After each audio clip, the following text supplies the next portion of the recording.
There are products that become companies, and then there are companies that come up with a product. And one of the interesting things you see over the years is that many of the most successful technology franchises were products first, way before they ever became companies.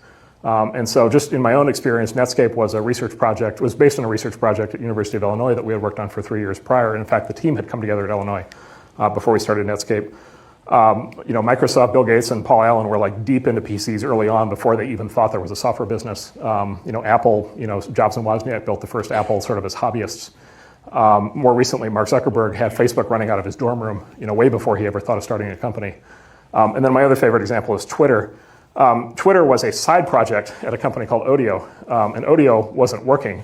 Twitter was a couple of guys who were basically knew that the Odeo product, which was a podcasting product, was going to fail.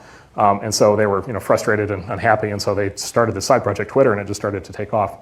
And so the product that becomes a company is a really good template because, and here's my sort of theory on that, is because it's a demonstration that the product has to exist. Like, the market needs the product so badly that somebody actually built it and deployed it, and you can actually see evidence that people want it even before there was an economic motivation to do so. Like, that's market demand. Like, something magical is going on there at that point.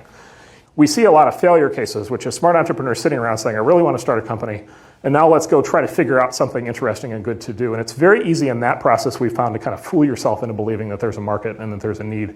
Because you want to find something. You have a very strong motivation, internal motivation, to come out with an answer. It's very hard to go through that process for 3 months and then say, you know what, we can't come up with any good ideas. Let's just go back to our day jobs. Moral of the story is it has to be a really good idea. That often will be an idea that is pre-existing at the time you decide to start a company. And if it isn't, be really careful, because you're walking on sharp rocks at that point with a high risk of falling off the cliff into the ocean.